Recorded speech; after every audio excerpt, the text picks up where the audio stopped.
Hello student, welcome back to my channel. आज हम लोग क्लास 10 सामाजिक विज्ञान का मोस्ट इंपॉर्टेंट क्वेश्चन देखेंगे। आज हम आप लोगों का जो 70 नंबर है इसे दोबारा अच्छे से प्रिपेयर कराने वाला हूं, ठीक है। लेकिन आपको करना क्या है, वीडियो को लास्ट तक देखना है। जैसा कि मैं आप लोगों को कल जो वीडियो दिया था साइंस का, उसको मैंने कहा था एक दिन में 1K लाइक यानी कि 1000 लाइक हो जाना चाहिए। तो आप लोगों ने उसे 1000 से ज्यादा यानी कि 1100-1200 एबव पहुंचा दिया है। तो आई होप कि आप लोग हमारे वीडियोस को लगातार देख रहे हैं, पसंद भी आ रहा है, लाइक भी कर रहे हो। तो ये भी वीडियो आप लोगों को 100.1% पसंद आएगा। तो वीडियो को लाइक जरूर करना, चैनल पर नए हो तो सब्सक्राइब कर लो। जो नए यूजर हैं वो चैनल को सब्सक्राइब कर लिया करो, क्योंकि मैं आप लोगों को बहुत सारे इंपॉर्टेंट क्वेश्चन प्रोवाइड करने वाला हूं बोर्ड एग्जाम को देखते हुए, ठीक है। और बेल आइकन को जरूर प्रेस कर लेना, वरना नोटिफिकेशन जाएगा नहीं, फिर हमसे मत करना, ठीक है। आज हम लोग सोशल साइंस जो कि सामाजिक विज्ञान है उसका मोस्ट इंपॉर्टेंट जितने भी क्वेश्चन है उसे डिस्कस करने वाले हैं। तो क्वेश्चन नंबर फर्स्ट से शुरुआत करेंगे, लेकिन जो जो जुड़ चुके हैं वो जल्दी से वीडियो को लाइक कर दो, ठीक है। अपने फ्रेंड्स के साथ शेयर कर दो कि 6:30 बजे शाम को 6:30 पर लाइव क्लास चलाई जाएगी, ठीक है, डेली टू डेली, और सुबह 7 बजे। तो इस टाइम आप लोग शेयर कर देना। फिर मैं प्रश्न नंबर फर्स्ट से शुरुआत करता हूं। यहाँ प्रश्न नंबर फर्स्ट है, मोस्ट इंपॉर्टेंट है। यंग इटली सोसाइटी का संस्थापक कौन था?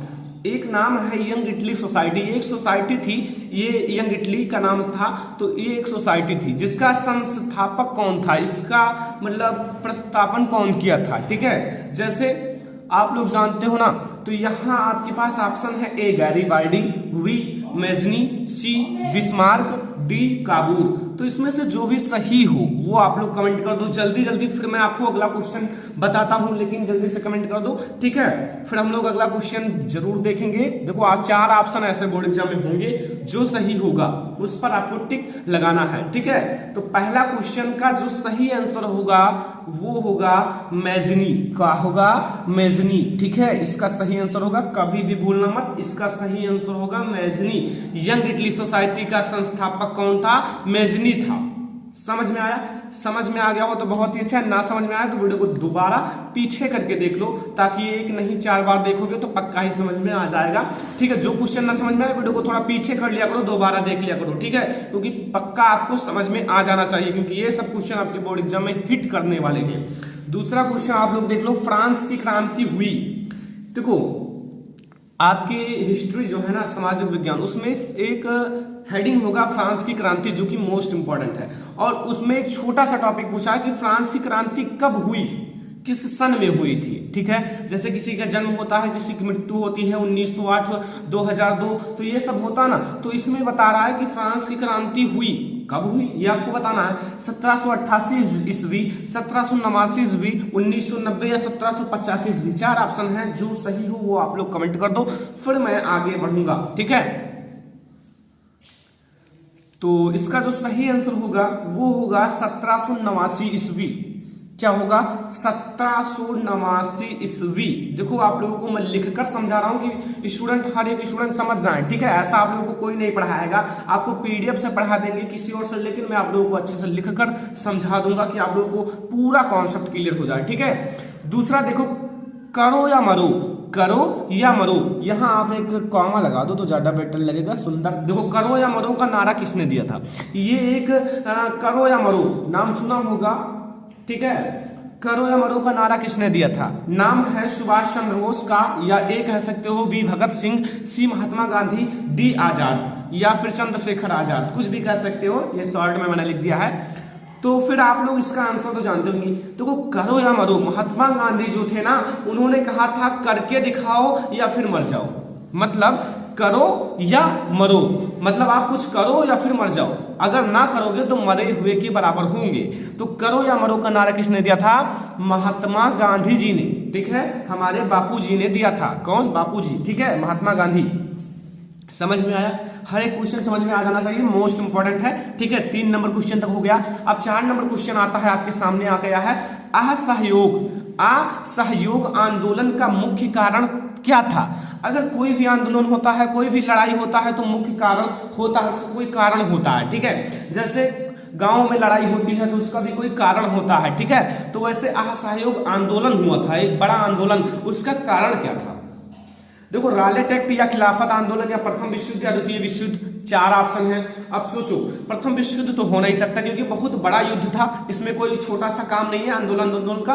द्वितीय विश्व युद्ध भी नहीं है। अब यहाँ रॉलेट एक्ट क्या है, ये एक ऐसी कानून है, ठीक है, ये कानून है रॉलेट एक्ट। लेकिन अब यहाँ एक टॉपिक बचता है जिसे कहते हैं खिलाफत आंदोलन। देखो मैचिंग देख लो, आंदोलन मैच कर रहा है, बस इसी को हिट कर दो, सही है यही, ठीक है, यही आपका सही है, आंदोलन मैच हो गया बस, ठीक है। तो ये जो है ना असहयोग आंदोलन का मुख्य कारण क्या था, तो वो था खिलाफत आंदोलन। मतलब खिलाफत आंदोलन शुरू हुआ तो असहयोग आंदोलन भी शुरू हो गया, बस इतना आपको याद रखना है, ठीक है। फिर आगे बढ़े,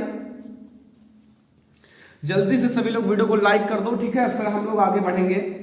चौथा नंबर क्वेश्चन, सभी बहुत मोस्ट इंपॉर्टेंट क्वेश्चन है, ठीक है। थोड़ा सा आगे बढ़ते हैं, चलो ठीक है। चौथा के बाद 5वां क्वेश्चन, देखो यहां लिखा हुआ है 18वीं शताब्दी, नाम किस शताब्दी की, 18वीं शताब्दी की बात है, तक संसार के कौन से देश सबसे धनी देश माने जाते थे। अपने जो संसार है ना उसमें कौन से देश सबसे धनी देश माने जाते थे। ऑप्शन आपके पास है, आप लोग जल्दी से बता दो, फिर हम लोग देखते हैं अगला क्वेश्चन, ठीक है। देख लो, ऑप्शन है ए जापान और भारत, बी चीन और भारत, सी फ्रांस और अमेरिका, डी इटली।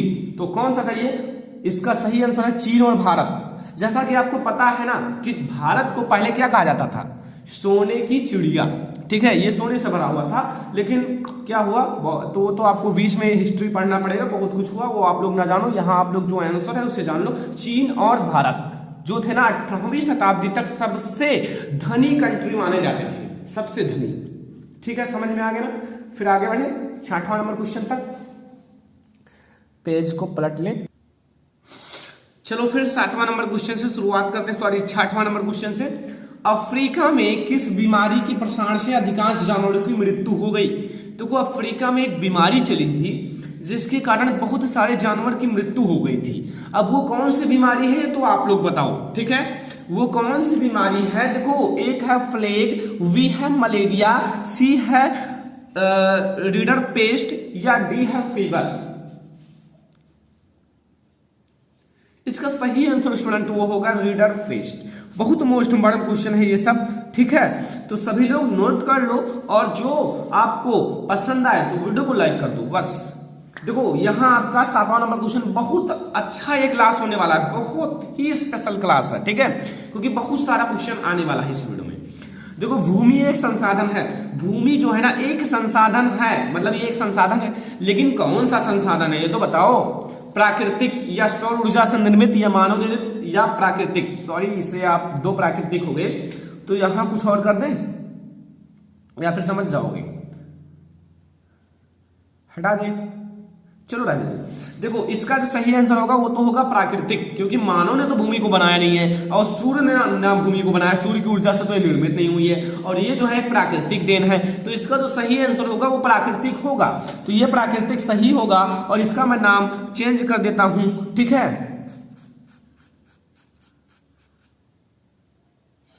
चलो हटाओ, कुछ भी नाम लिख देना, ठीक है। चलो ये हो गया प्राकृतिक, आपका सही आंसर हो जाएगा। अगला क्वेश्चन देखें, प्रश्न नंबर 8, पर्वतों पर मृदा अपरदन का संसाधन है। पर्वतों पर जो पर्वत होते हैं उस पर मृदा अपरदन का साधन है या संसाधन है। पर्वत की बात हो रही है, पर्वत, ठीक है। देखो जो पर्वत होते ना वहां पवन जल या हिम नद या पशुचारण किसका,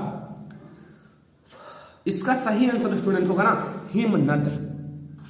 हिमनद इसका सही आंसर हो जाएगा, क्या होगा हिमनद, ठीक है। समझ में आया सभी लोगों को, हिमनद इसका सही आंसर हो जाएगा। प्रश्न नंबर 8 तक सब कुछ क्लियर हो जाना चाहिए, इसके पीछे का अगर मैं टेस्ट लूं तो आपको समझ में आना चाहिए, उसको आपको बताना है तो बताना है, ठीक है। प्रश्न नंबर 9 है, सुंदरवन राष्ट्रीय पार्क किस राज्य में स्थित है। एक पार्क है सुंदरवन के नाम से, सुंदरवन, ये जो है सुंदरवन जो है ना वो एक राष्ट्रीय पार्क है, तो ये किस राज्य में स्थित है। असम, पश्चिम बंगाल या उड़ीसा या मध्य प्रदेश, किस राज्य, ये 4 राज्य के नाम मैंने दे दिए हैं और बदल के भी आ सकता है, लेकिन अगर आपको करेक्ट आंसर पता है तो कोई भी चीज बदल दो ना, करेक्ट तो दिया ही जाएगा। तो करेक्ट आंसर पता करो कि क्या होगा और सबको हटाओ फालतू चीजों को, ठीक है। इसका सही आंसर बता दो फिर मैं आगे बढ़ूं। तो इसका सही आंसर होगा स्टूडेंट, वो होगा पश्चिम बंगाल। क्या होगा? पश्चिम बंगाल। करेक्ट आंसर पश्चिम बंगाल, ठीक है। देख लेना।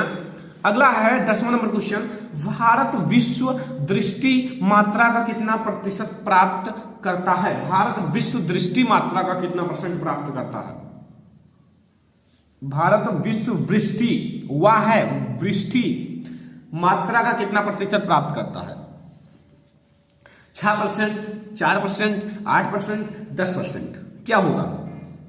पता हो तो बहुत ही अच्छा है, ना पता हो तो हम तो है ही आपको बताने वाले, ठीक है। लेकिन एक बार बता दो तो उसे माइंड में सेट कर लो, क्योंकि बोर्ड एग्जाम नजदीक है और अगर अभी से तैयारी नहीं करोगे तो आप 90% अचीव नहीं कर पाओगे। तो अभी से जुट जाओ तैयारी करने में और दिखा दो सभी को मैं पढ़ रहा था, ठीक है।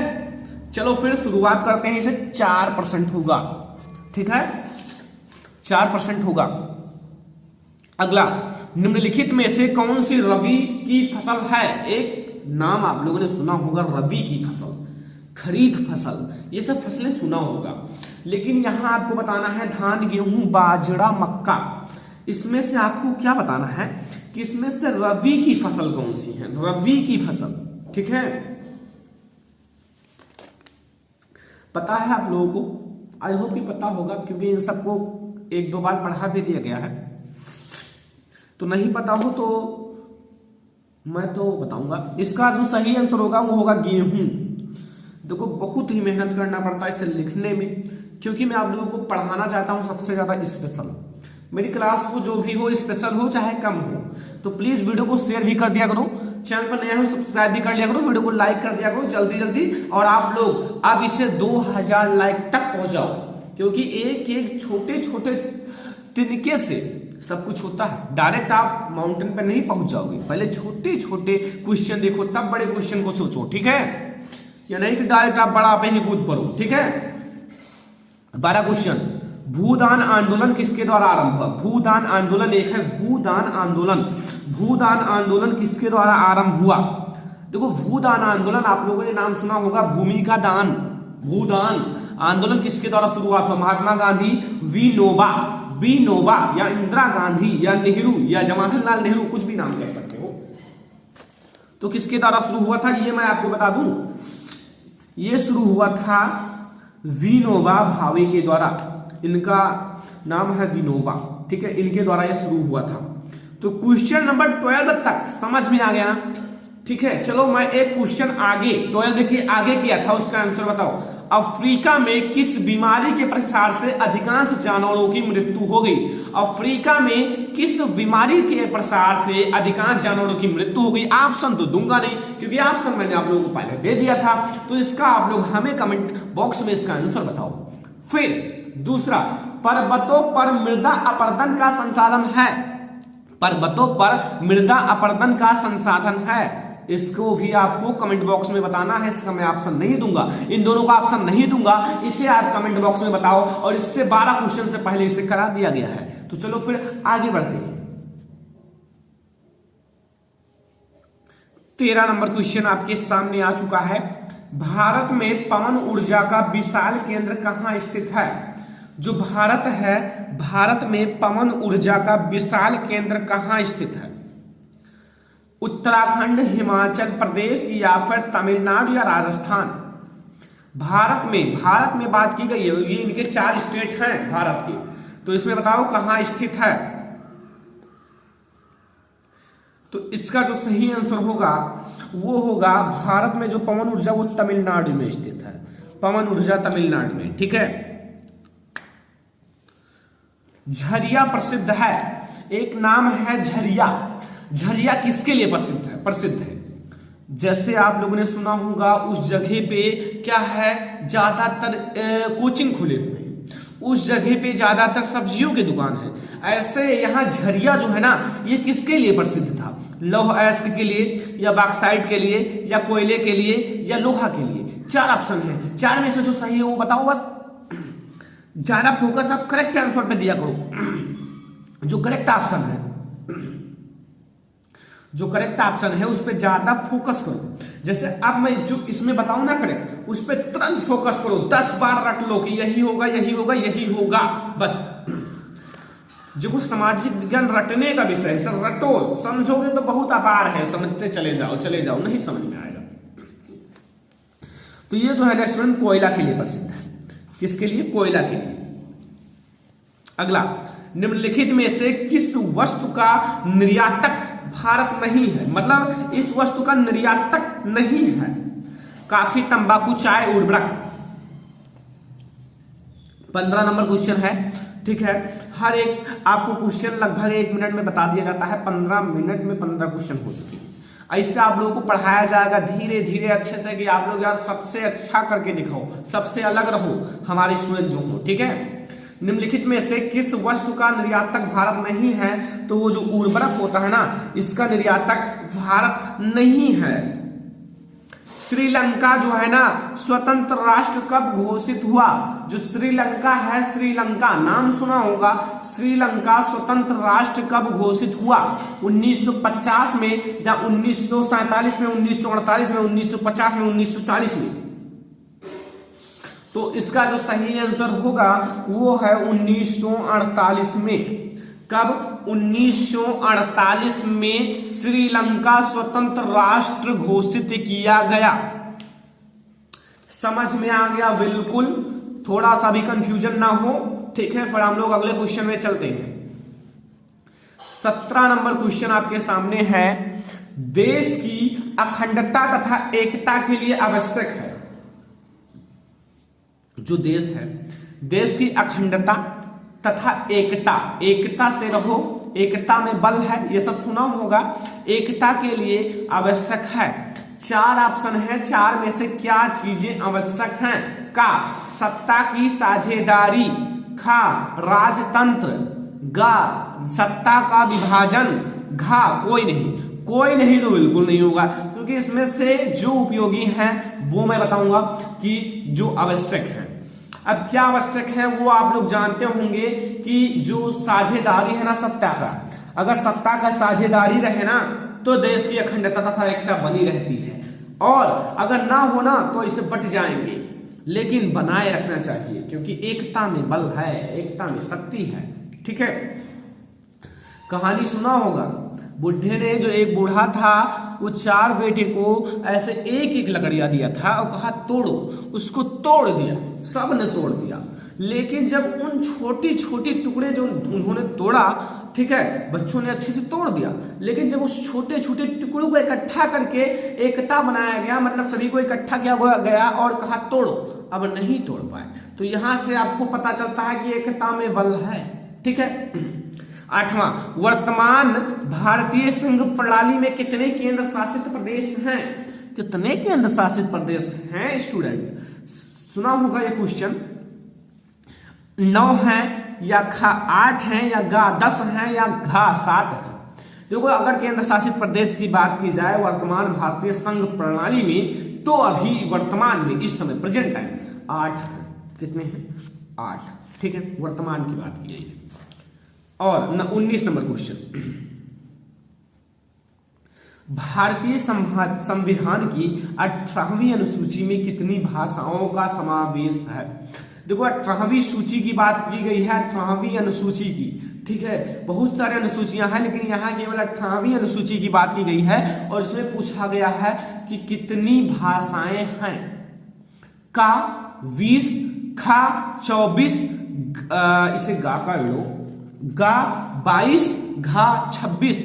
कितनी भाषाएं हैं बच्चों या स्टूडेंट? देखो, अगर मैं बताऊं ना तो इसमें जो है ना केवल 22 लैंग्वेज हैं, 22, ठीक है, लैंग्वेज है। 19 नंबर तक क्लियर हो गया। फिर हम लोग आगे बढ़े। बहुत बड़ा क्लास है, बहुत अच्छी क्लास है, इससे अच्छा क्लास नहीं मिलेगा पूरे ऑब्जेक्टिव क्वेश्चन का। जितने भी ऑब्जेक्टिव हैं पूरा करा दूंगा। अगले वीडियो में आप लोगों को सब्जेक्टिव, लॉन्ग, लघु सब मिलने वाले हैं, तो वीडियो को लाइक कर दो, शेयर कर दो, ठीक है। फिर हम लोग आगे 20 नंबर क्वेश्चन पे आते हैं। देखो स्टूडेंट 20 नंबर क्वेश्चन है 20। अमेरिका सामाजिक विभाजनों के कारण कौन थे? अमेरिका का सामाजिक विभाजन हो गया था, ठीक है, लेकिन उसका कारण क्या था? हो तो गया, वो तो पता है, लेकिन उसका कारण क्या था? अमीर और गरीब, या अमीरी, या श्वेत और अश्वेत, या कोई नहीं? कोई नहीं है तो बिल्कुल नहीं है, क्योंकि कुछ ना कुछ था। क्या कारण था? अमीरी, गरीबी, या श्वेत और अश्वेत, या फिर अमीरी। अब इसका सही आंसर तो मैं थोड़ा चेक कर लेता हूं, ढूंढ लेता हूं, ठीक है, क्योंकि और सब तो मैंने आप लोगों को बता दिया। हाँ, सही आंसर है, मुझे याद आ गया, ये है श्वेत और अश्वेत। बिल्कुल सही आंसर, श्वेत और अश्वेत। अगला क्वेश्चन, धर्म की सामाजिक समुदाय का काम करता है, यह मान्यता किस पर आधारित है? धर्म द्वारा, अध्ययन द्वारा, सांप्रदायिकता पर, या शिक्षा द्वारा? याद रखना, मैंने यहां कट कर दिया है, ठीक है, तो यही होगा सही आंसर, सांप्रदायिकता पर, ये वाला, ठीक है, सांप्रदायिकता पर इसका सही आंसर होगा। याद हो गया? 21 नंबर क्वेश्चन तक क्लियर हो गया सब कुछ। फिर आगे बढ़ते हैं 22 नंबर, भारत में यहां औरतें के लिए आरक्षण की व्यवस्था है।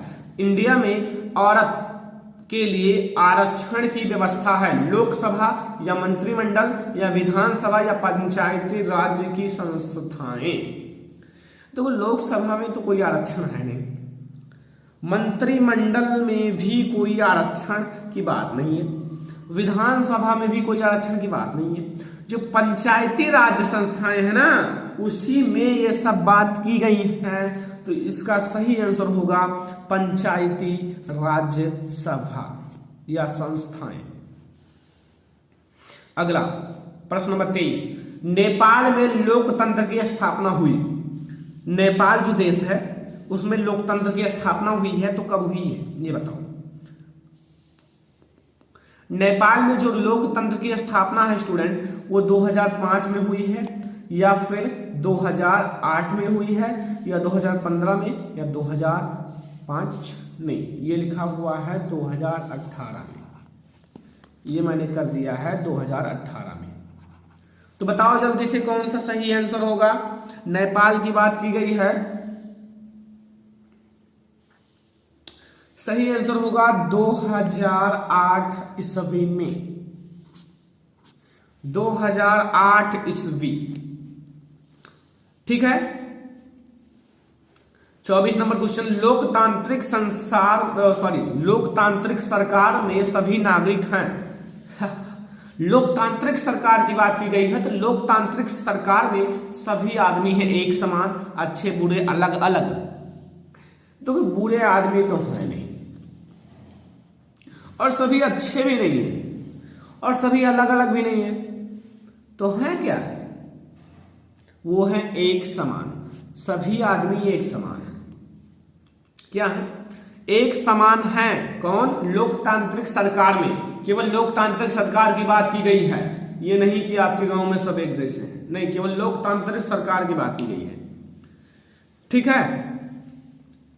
एक जनरल नॉलेज टाइप का क्वेश्चन है, इसी आपके हिस्ट्री से है, सामाजिक विज्ञान से है। कई बार पूछा भी गया है, कई स्थानों पर, कई कंपटीशन में, फिर स्कूलों में भी कहीं कहीं पूछ लिया जाता है। तो क्या है? मानवाधिकार या मानव अधिकार दिवस कब मनाया जाता है? याद कर लो, माइंड में फिट कर लो, क्योंकि बहुत सारे लोग आपसे पूछ सकते हैं, बहुत सारे स्टूडेंट जानते हैं, मैं जानता हूं, बहुत सारे स्टूडेंट जानते हैं, बहुत सारे लोग कमेंट भी कर रहे हैं, लेकिन मानव अधिकार दिवस कब मनाया जाता है? इसका सही आंसर आप लोग जानते होंगे। देखो 10 दिसंबर को, या 9 नवंबर को, या 15 अगस्त को, या 5 सितंबर को। देखो 15 अगस्त को तो मनाया नहीं जाता, 9 नवंबर को भी नहीं मनाया जाता, 5 सितंबर को भी नहीं मनाया जाता। तो मनाया कब जाता है? 10 दिसंबर को।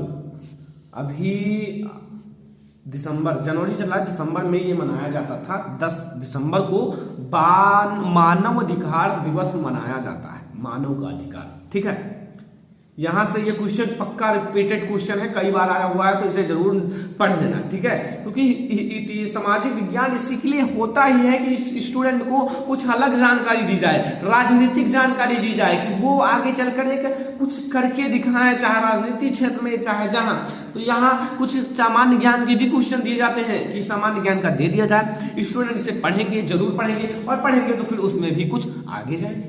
तो चलो फिर 26 नंबर क्वेश्चन, राजनीतिक एक, अब यहां मैंने डेस्ट छोड़ दिया है, का क्षेत्र है, संभावनाओं का या फिर प्रयासों का या विकल्पों का या सभी। देखो इसमें संभावना होती है, प्रयास कितने भी करो संभावना नहीं होगी तो नहीं होगी, चाहे 10 चक्कर प्रयास कर लो।